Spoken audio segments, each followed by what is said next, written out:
Preparing to live stream the meeting. Oh boy. Oh, it looks like we're on. All right. Just give it another 10 or so seconds so that we're on here. All right.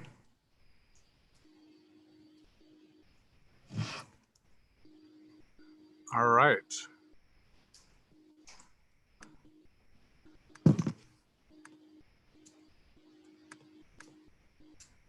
Welcome, everyone, to the first ever Debate with Abe. My name is Abe Freetanzer. I'm your host today. I'm the editor of movieswithabe.com and tvwithabe.com. I am thrilled to introduce my guest today, my good friend Andrew Cohen. We met together at NYU 14 years ago. And it took us, even though we tried a lot during college, it took us 9 full years before we saw a movie together, which was the most disappointing Avengers film, Age of Ultron. But fortunately, even though we are now located in different places, we have the opportunity to see each other maybe once or twice a year when we're visiting different places. And so I'm very happy to have Andrew on here today, and love to have him tell us a little bit about what we'll be arguing about today.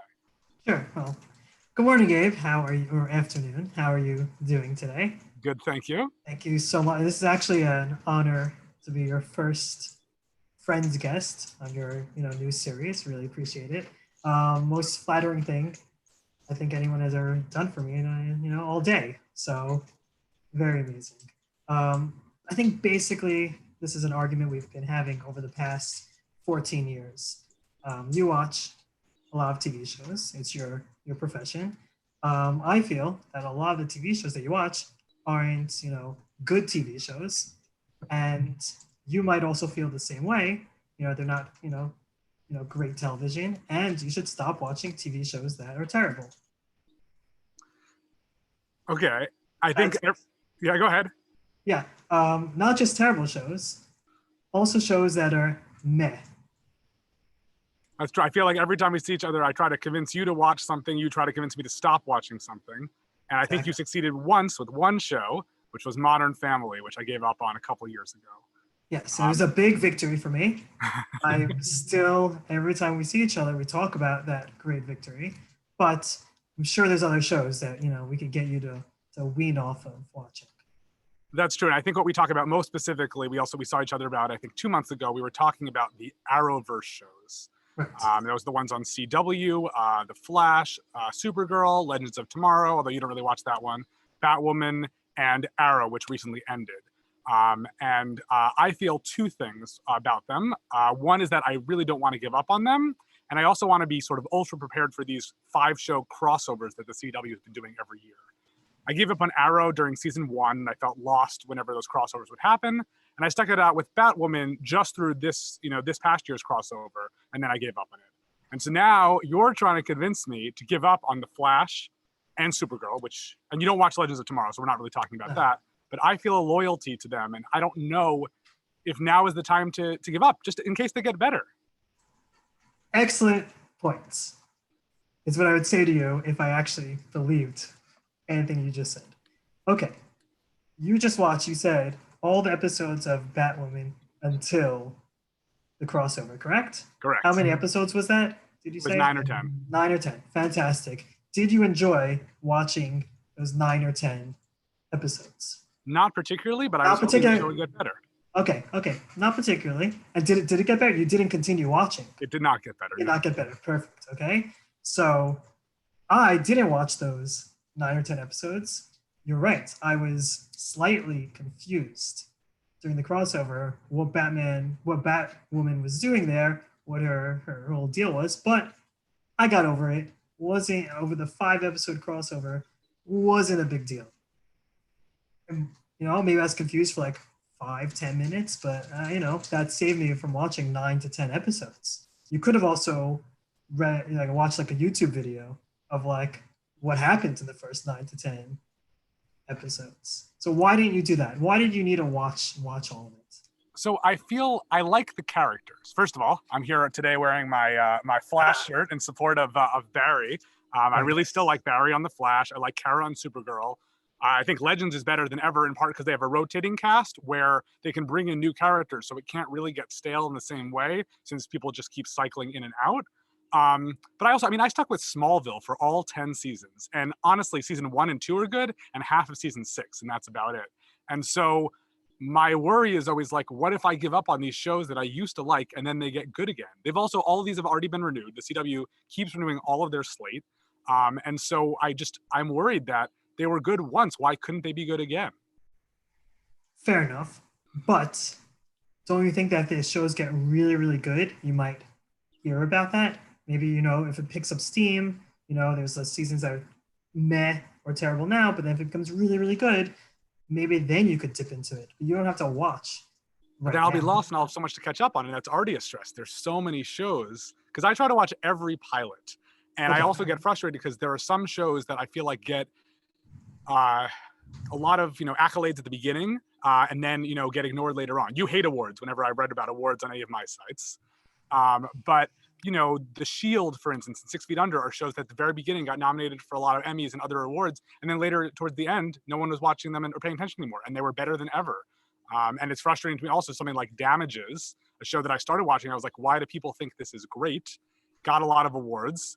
And then season 3, 4, 5 got a lot better. No one was paying attention anymore. And so I feel like if I had given up when the general public, or Emmy voters and friends more specifically, told me to, I would have missed out on some really great stuff, right? That makes a lot of sense. Those shows you just mentioned, I can't speak to. I've never seen them. You're telling me they're great. Maybe one day I'll watch them, but maybe I won't. And maybe those great seasons of shows, let's say Batwoman magically gets to be the most amazing series in the world, right? Or it gets to be a good series and you miss those seasons and you never watch them. That's okay. You have, how many shows approximately do you feel that you currently watch? I think right now I'm probably watching something like 15 or 20 a week. And usually I think throughout the entire season, I've probably seen something like 75 consistently. Okay, that's a lot. That's true. That's a significant amount. If you just, maybe chop off maybe like 20 shows and don't watch them at all, you'll have A, more time in your life, and to watch B, movies, right? To watch movies, or you could watch better TV shows that maybe you haven't tackled yet or haven't seen. So you could take out the shows that are meh and bad, and then replace those with high caliber shows that are awesome, that you haven't had a chance to watch, that, maybe this whole entire series is over, and those could kind of like slide in. You don't have to waste your time with shows that are meh, okay, and in the hopes that they're going to get better, because maybe they will, maybe they won't. Chances are they probably won't. Right. Well, I do feel like there's something about watching shows when other people are watching them. And so like I've enjoyed watching Westworld this season a lot. It's been one really great show, Better Call Saul, and just trying to really be with it when it airs so that I can read other people's takes on it, etc. But the problem right now I'm finding is with streaming shows, that there are all these shows that, one Friday there are 13 new episodes. And if I'm watching 20 different shows during that week, it's impossible to get through all 13. And I have this huge backlog of shows. I have especially stuff that's been canceled, like Daredevil, Punisher, and Jessica Jones. I feel like I'm never going to be able to go back and and watch those. And there also are now shows like Defending Jacob and Mrs. America and Little Fires Everywhere that come on and they premiere 3 episodes at once and then a 4th one the next week. And so it's like if you don't watch all 3 at once, you're just perpetually behind. And so I understand that there's plenty of time in the future, especially if things are continue being shut down and not making new episodes, to go back and watch all this stuff. But I feel like there's an excitement and relevance to watching it when it's, right when it's new, fresh. Sure. I agree with you on that. I just to backtrack a little bit, what you said was really interesting. You said that, there's a season of Daredevil you didn't see, Jessica Jones you didn't see. If you cared about the show so much, and let's say you loved the show and loved it so much, you would have found a way to watch it. You would have watched it already. The fact that you weren't excited enough to even start watching the final seasons of them, just shows that you don't care enough about the show. So it's kind of like a completionist thing. You're kind of like, it's hanging over your head. You're like, oh, I need to watch the last season of Daredevil. But maybe you don't. Maybe you could just not watch it, right? Got canceled, whatever, it ended. And then you don't need to watch the last season. You're going to live the rest of your life watching. Oh, it's true. You have plenty of years left to go. And every year, they're just going to make more and more TV shows. and some are going to be good, some are going to be bad. You know, you'll watch both, good, bad, terrible, extremely awful. But those show and Daredevil, you're still not going to watch next year. You're not going to watch it in 10 years from now when we have this exact same conversation. There's still going to be season three of Daredevil that you're just not going to watch. And it's going to be okay. And you have to let it go. Just let it go. Don't worry about that. And just like those the bottom tier shows of your 70 plus shows that are concurrent that you're watching, or the 20 shows a week, you could just drop out like 2 or 3 of them and just be okay with it. Just if you care about the characters, and you're curious about what happens, you could still watch some YouTube recaps of what happens in the season, kind of like so what's going on in the storyline. But you don't need to actually watch it. Come on. The other thing that I do is I write individual episode reviews, and so especially with shows, I've noticed that I think most with Orange is the New Black, and actually also with Daredevil season 1, that when people watch 13 episodes over the course of a day or a weekend, it sort of all blends together. Daredevil was a show, we probably should have had this conversation a few years ago, that I started watching and kept watching because I felt like I should be watching it. And that was before, that was the first big, Netflix Marvel show, but I thought that I should be watching it. And it took me, I think, until episode 10 to really be like, okay, this show is getting good. And that was 2.5 months because I was watching 1 episode per week. And so I feel like there's something about watching individual episodes to be able to appreciate them that I like. But what I'm hearing most from you is that if I'm telling you that I haven't watched Jessica Jones and you're telling me it's because I don't care about it, I think I do care about it. I really should have cared about it. I just have this hierarchy of I need to watch this because it aired on Monday first, and then I'll watch episode 2 the next week, and there's no time. And so I say, well, this is live, etc. And so I think what I need to do is, in your recommendation, I need to drop some shows right now that I don't love and go back and make time right now for those other shows so that there's not a continual backlog. And there's plenty of stuff. Lost in Space season 1, I loved. Season 2 has been out. Haven't looked at it yet.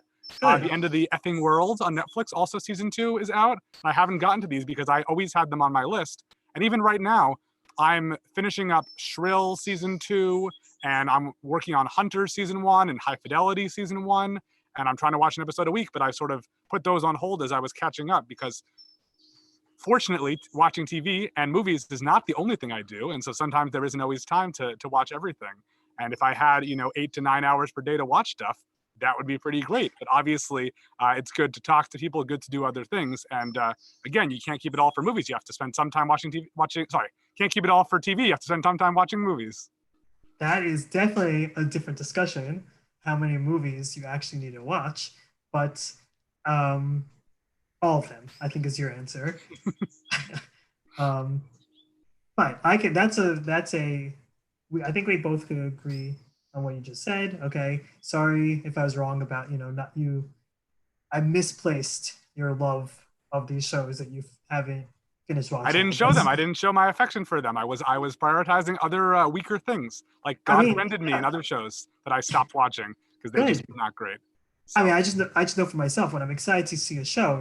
Let's say there's 2 shows that I'm currently watching and have a choice of watching A or B. The show I care more about, is the one I watch. I see, fine, you have this whole crazy schedule where you need to watch the shows to write about the shows. Fine. But then, if you dial it down and stop writing about some shows, I think I could be okay with that. I just would like you to stick to this. It's very easy for you to tell me you're going to do these. Right. Well, one thing we had talked about when we were sort of thinking about this conversation is that I sort of have an excuse right now, which is that TV is not being produced anymore. And right now we're at the point where shows are ending midway through their seasons, and it's being, called the season finale because that's all there is. And especially in the case of The Flash and Supergirl, which was the sort of impetus for this conversation, The Flash, I think, was supposed to have 2 extra episodes that have not been filmed, so it's ending earlier. So that leaves us with, I think, 3 or 4 episodes left this season. So you would say, stop watching right now, it's not worth it. And I would say, it's only 4 weeks. Let's see. And the better thing is, when TV production resumes, when things come back, do I still really want to watch it? And my answer is probably, I should keep going, but I should think twice and say, maybe it's just not worth it. Maybe I should see, am I behind on shows that I really care about? Is Westworld or Better Call Saul, all these other things, especially the Netflix, Amazon, Hulu, all those shows that drop at once and that sort of get lost in the shuffle because it's so hard to make, my way through them in their entirety. should I be prioritizing those and taking the hour or 45 minutes a week that I would be spending watching The Flash and devoting it to something I like more, which I think you would wholeheartedly endorse. Agreed. Yeah, I do think, yes, well, it's okay to drop shows in the middle of the season. And, I would encourage that. I do understand there's exceptions right now. If you want to finish out the season of Flash since Supergirl, totally fine. It's hard. It's hard to drop it in the middle of the season because you're wondering, will Flash save the day? Yes, he will. Will Supergirl save the day at the end of the season? A good non-spoilery yes, summary. Yes. But yeah, will most of the characters survive? Probably, yes. Well, it's I understand you want to see that play out.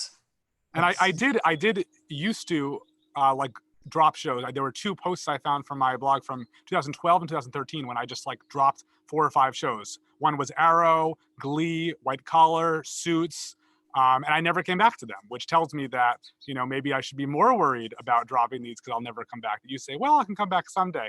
But I say, I don't know. History shows me that Glee, I don't know what happened past season whenever I stopped watching. I don't even know when it was. And so that's a little sad. But I think that there's also something different about superhero shows, that there's a sort of, it used to be called the like Freak of the Week episode, where each time you have a special guest that sort of, it's a standalone plot that goes, against the sort of overarching season. And so that's sort of interesting to me. Again, it's not quite as good, but the next crossover is coming at some point, and I have to be ready. I have to be able to call you and fill you in on what's going on some other show you don't watch. And also, Stargirl is starting soon, and the new Superman show is coming, and so there's so much more. I should really have to be caught up on everything, right? I wholeheartedly agree. No, so Stargirl is very clearly, you're not in the target demographic. Do you really need to watch it? Are you really okay? Pilot aside, you'll watch the pilot, right? And then you're gonna say to yourself, okay, I watched the pilot.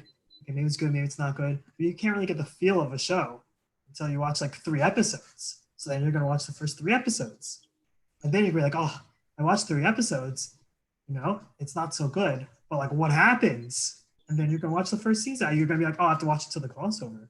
Right, and that's a whole new problem that I review every pilot. I make these videos, and post them here on YouTube. And I think I've been doing this for probably a year and like 2 weeks. And I think I've reviewed 170 pilots or something like that, which is insane. And I've always had the conversations and arguments with people about how the first episode is really not so representative. There's a lot of exposition you have to do, and it's not the best example of what a show will be like. But if I'm already feeling like I spend, a little bit too much of my life watching TV, how should I be watching so many more of these shows? And as there are more and more networks, we have all these new streaming services, and we even have stuff like Quibi, which, the idea is that every episode is 8 minutes. And I watched a bunch of them, and it's basically just watching like a piece of a show with, until the commercial break. And there's just so much out there, and I think it's becoming a bit overwhelming. And theoretically, a lot of us have more time on our hands now, just being home and having revised work schedules and commuting, all these kinds of things. But there's so much TV, and with all these new streaming services, there's so much old TV and great stuff, to go back on. And if I ever want to think about going back and watching The Sopranos again, or The Shield, or The West Wing, that should not be at the top of my list. I think I have to really figure out. Obviously, I want to be watching a lot, and I like being able to talk to people about it, and watching certain things with family and friends and all that. But there's a lot on TV, and I think the big lesson here is have to prioritize what makes me most excited, and not just what I feel like I should be loyal to. It's not my responsibility to carry on the legacy of. Exactly. That's the word I was looking for. That's the word I was thinking of. Because I appreciate watch every single pilot. Fantastic. And you tell us what we should watch, what we shouldn't watch, and everyone always listens to you, of course. But, you don't need to really carry it past the pilot for shows that you're lukewarm on. We appreciate the effort, but like, we don't need to read your weekly recap of like Stargirl. If Stargirl's amazing, please, by all means. But if it's not, it's okay. We'll be okay. We'll let someone else. We'll let a different TV reviewer tell us about the weekly adventures, but you have too much on your plate as it is. I appreciate it. And for those of you watching, you can help by subscribing to the Movies with Abe YouTube channel. I update with videos several times a week, every new pilot, which we've just covered. There are many, and there are still a number of limited series and other shows that are going to premiere in May. So there's still a lot that's already been finished and I'll be able to review. And additionally, every Friday I offer weekend movie recommendations for what you can watch in different streaming services, as if you didn't have enough to watch already. And so you can also follow Movies with Abe on Instagram and on Facebook, and of course read movieswithabe.com and tvwithabe.com. I'd like to thank my guest Andrew for coming on today, and look forward to seeing you in the next debate.